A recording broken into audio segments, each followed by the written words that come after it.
Netflix पे बेहतरीन और सक्सेसफुल रन के बाद फाइनली मार्वल सिनेमैटिक यूनिवर्स में हमें डेयरडेविल बॉर्न अगेन के साथ कम बैक करता हुआ नजर आया, जो एमसीयू में आकर काफी आराम से जुड़ा एंड डेफिनेटली ये कैरेक्टर फ्यूचर में बहुत इंपॉर्टेंट हो सकता है। लेकिन मार्वल सिनेमैटिक यूनिवर्स में इसके जुड़ने के साथ साथ इसके बनने के पीछे के बिहाइंड द सीन बहुत सारी ऐसी बातें हैं जो आपका माइंड ब्लो कर देंगी, जैसे कि डेयरडेविल बॉर्न अगेन सीजन 1 के 4 एपिसोड की फिल्मिंग के बाद भी इसे फिर से रीडेवलप क्यों किया गया और क्या डिफरेंस है ओरिजिनल वर्जन और इस नए रिलीज वर्जन में। कमीला आखिर ओरिजिनल नेटफ्लिक्स मार्वल यूनिवर्स और मार्वल सिनेमैटिक यूनिवर्स के अंदर क्यों एक प्लॉट होल हो सकती है। आखिर एक्टर जॉन बर्नथॉल पनिशर के रोल में वापस क्यों नहीं आना चाहते थे और आखिर उन्होंने इस रोल को क्यों प्ले किया। जानेंगे इस सीरीज में दिखे हुए कई सारे कैरेक्टर्स और उनसे जुड़े हुए पीछे के फैक्ट्स के बारे में, और आखिर सीजन 2 के लिए हमें क्यों एक्साइटेड होना चाहिए। ये और बहुत कुछ आपका इस वीडियो में इंतजार कर रहे हैं, तो फिर देर किस बात की। हे गाइस, मेरा नाम है पंकज सागर और आपको स्वागत है गेमों को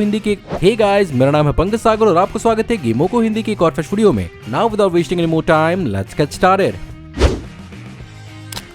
एमसीयू में डेयरडेविल के जुड़ने की शुरुआत की खबरें जनवरी 2022 में ही शुरू हो गई थीं, जहां पर नेटफ्लिक्स पे हिट डेयरडेविल के रन के बाद डेयरडेविल और उससे जुड़े हुए कैरेक्टर्स को किन्हीं और एक्टर्स के रूप में इमेजिन करना भी बहुत मुश्किल था। यही रीजन था कि एमसीयू में डेयरडेविल और उसके आर्क नेमेसिस किंगपिन को ऑलरेडी सेटअप करना चालू कर दिया गया था, जिसमें डेयरडेविल को स्पाइडरमैन नो वे होम के अंदर, वहीं पर किंगपिन को हॉकआई और एको सीरीज के अंदर सेटअप किया गया और इवेंचुअली डेयरडेविल बॉर्न अगेन को नेटफ्लिक्स के डेयरडेविल के सीजन 4 की तरह ही बनाया गया। लेकिन क्या आपको मालूम है कि ये सीरीज ओरिजिनली बहुत ही ज्यादा डिफरेंट होने वाली थी और एक्चुअली अक्टूबर 23, 2023 तक इसके ऑलमोस्ट 6 एपिसोड्स फिनिश हो चुके थे, but suddenly Hollywood labour strike के चलते मार्वल स्टूडियोज को मौका मिला इन एपिसोड्स को देखने का, और ये देखने के बाद डिसाइड किया गया कि इनमें बहुत सारे चेंजेस करने होंगे। साथ ही साथ इस वर्जन के अंदर डेयरडेविल को एक्चुअली चौथे एपिसोड तक अपने कॉस्ट्यूम में नहीं दिखाया गया था और मेनली ये version sort of episodic format को फॉलो कर रही थी, जिसके कारण इस चीज को पूरी तरह से ओवरहॉल किया गया और इस वर्जन के राइटर्स और डायरेक्टर्स को तुरंत फायर किया गया और यहाँ पर इसे फिर से क्रिएट किया गया पुराने वर्जन के कुछ एलिमेंट्स को रिटेन करते हुए। साथ ही साथ नेटफ्लिक्स के ओरिजिनल वर्जन की तरह इसे सीरियलाइज्ड किया गया। लेकिन क्या आपको मालूम है कि Daredevil born again title actually पहले भी यूज हो चुका है और ये बेसिकली 1986 में डेयरडेविल का कॉमिक बुक आर्क था जिसे फ्रैंक मिलर ने लिखा था। बट एक्चुअली आयरॉनिक बात ये है कि साल 2015 में ओरिजिनल नेटफ्लिक्स सीरीज के अंदर इस कॉमिक बुक के कई सारे एलिमेंट्स को ऑलरेडी यूज किया जा चुका है, जिसमें एक्चुअली डेयरडेविल का खुद का मेकशिफ्ट ब्लैक सूट का कॉस्ट्यूम एक्चुअली इसी कॉमिक बुक से इंस्पायर्ड था और यहाँ पर डेयरडेविल बॉर्न अगेन नाम बेसिकली एमसीयू के अंदर उसकी नई शुरुआत को सिग्निफाई करता है। डेयरडेविल बॉर्न अगेन सीरीज के अंदर वेनेसा के भी एक बहुत ही इंपॉर्टेंट आर्क को दिखाया गया था, जिससे किंगपिन को अफेक्टेड दिखाया गया था और यहाँ पर नेटफ्लिक्स के डेयरडेविल सीरीज से आयलेट जुरैर को ही अपनी रोल वेनेसा में वापस लाया गया। लेकिन एक्चुअली इनसे पहले इस रोल के लिए सैंड्रिन होल्ट को कास्ट किया जा रहा था और ये आयलेट जुरैर को रिप्लेस करने वाली थी, लेकिन फैंस के क्रिटिसिज्म के चलते यहाँ पर आयलेट को वापस लाया गया। पोर्तो रिकन एक्टर कमर दे लॉस रियस ने इस सीरीज के अंदर हेक्टर अलायास व्हाइट टाइगर का रोल प्ले किया था, जो बेसिकली कॉमिक बुक के अंदर एक बहुत ही प्रोमिनेंट सुपर हीरो है और उसकी एक बहुत ही लंबी चौड़ी लेगेसी कॉमिक बुक के अंदर रही है। लेकिन जैसा कि एमसीयू में ये कैरेक्टर काफी शॉर्ट लिव्ड था, रियल लाइफ में भी अनफॉर्चुनेटली कमर दे लॉस रियस एक्चुअली कैंसर के कारण इस दुनिया को छोड़ के चले गए। यही रीजन है कि सीरीज के 2nd और 3rd एपिसोड को उन्हें डेडिकेट किया गया था।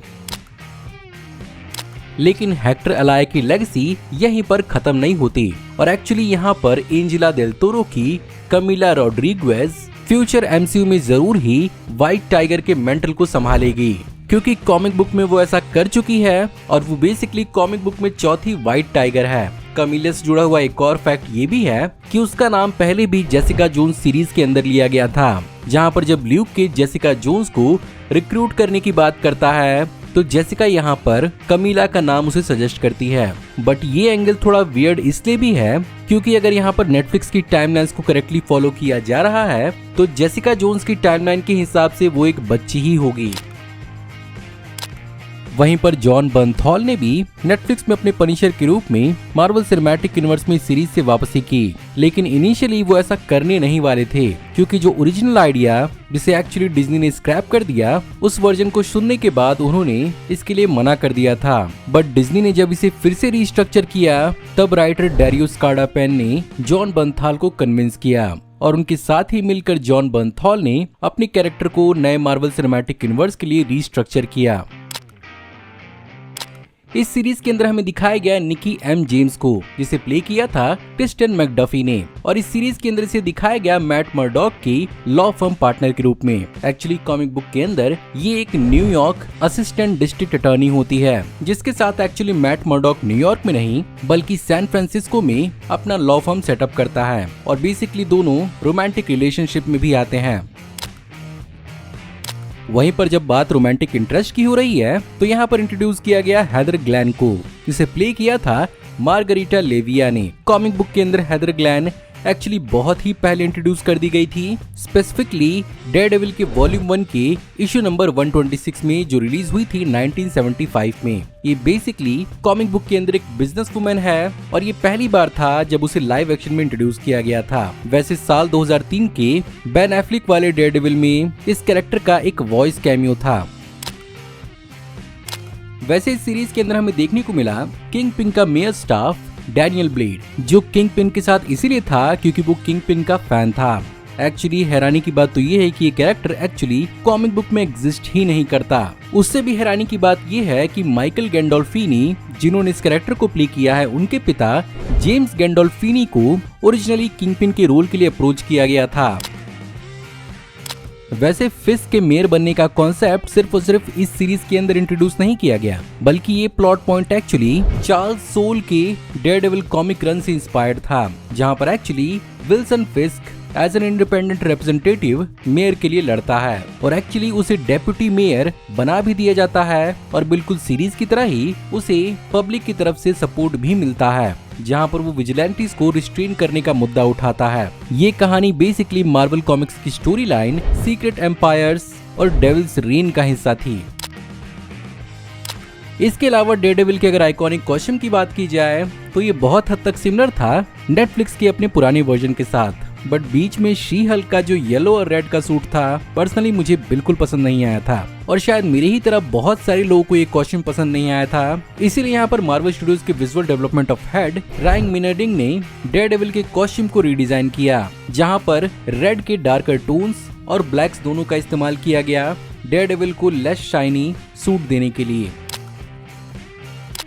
खैर अगर बात करें इस सीरीज की फिल्मिंग की तो इस सीरीज का पहला सीजन न्यूयॉर्क की क्वींस के सिल्वर कप स्टूडियोज के अंदर शूट किया गया था, जहां पर कई सारे आउटडोर लोकेशंस के लिए न्यूयॉर्क के ऑन लोकेशंस का इस्तेमाल हुआ था।